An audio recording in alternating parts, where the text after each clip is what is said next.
Purity over pleasure. Why I choose to wait. What if choosing purity is not simply about saying no to physical pleasure? What if sometimes it is about saying yes to something you still believe in, even when you cannot see the outcome yet? For me, this is personal. I choose purity because I believe that my body is sacred. I choose purity because I believe that physical intimacy is more than just satisfying a desire. I choose purity because I believe that love is more than being wanted for a moment. And most of all, I choose purity because I still believe in the sacredness of marriage. Even if there are days when I feel like I am walking alone, even when there is silence, even when I miss companionship, affection, touch, and the closeness that a married heart naturally longs for. Even when my flesh tells me that I deserve to feel loved, desired, and held, I still choose to bring those desires back to God, because I don't want my loneliness to make decisions for me. I don't want my physical desires to become stronger than my convictions.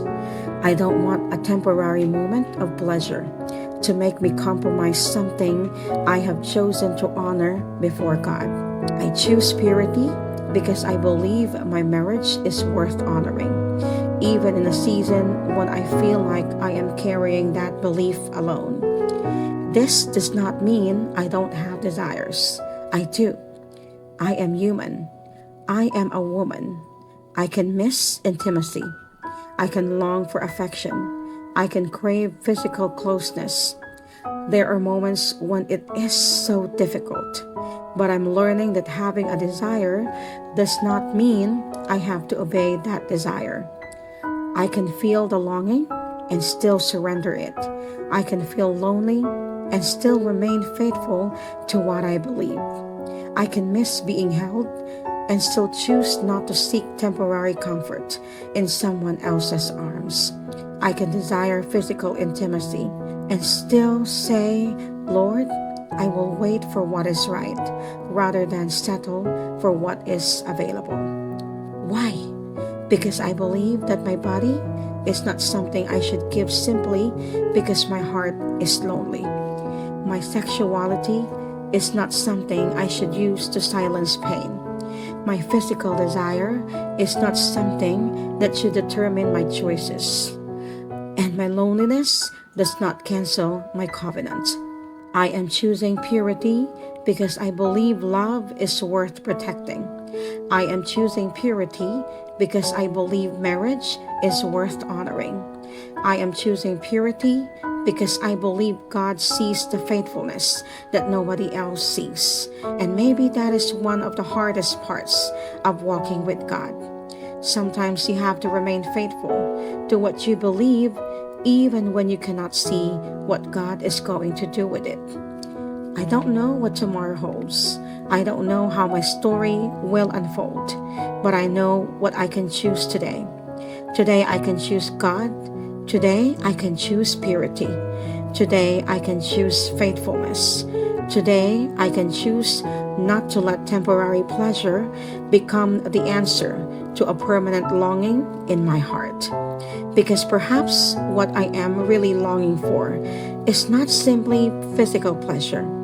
Perhaps I am longing to be loved, to be chosen, to be held, to feel safe, to feel wanted, to feel that my marriage still matters. And I believe God understands that longing better than anyone. So instead of allowing that longing to lead me wherever it wants, I bring it back to God. Lord, you know what I desire. You know what I miss. You know how difficult it is sometimes, but I choose to trust you.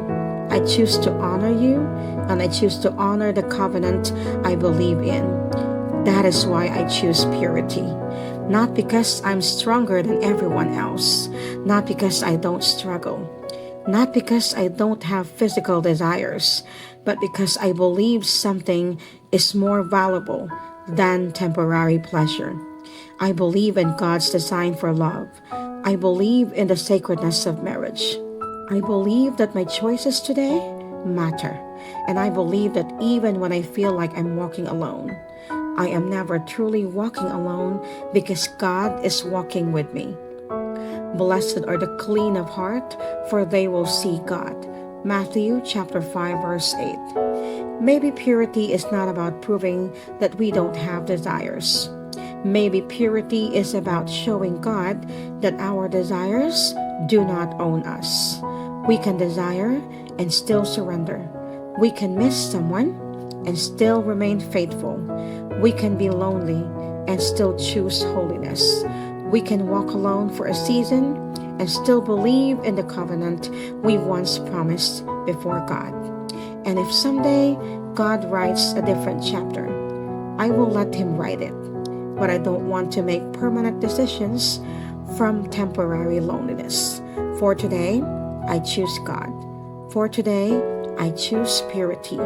For today, I choose faithfulness. And I choose to believe that what God asked me to protect today will never be wasted in His hands. So today, lovingly ask yourself, when loneliness and physical desire become strong, will I allow them to lead me? Or will I trust God enough to choose purity and remain faithful to what I believe is sacred? And a lovely reminder for all of us today. You don't have to betray what you believe just because you are walking through a season alone. Sometimes faithfulness means continuing to honor what is sacred, even when nobody is standing beside you.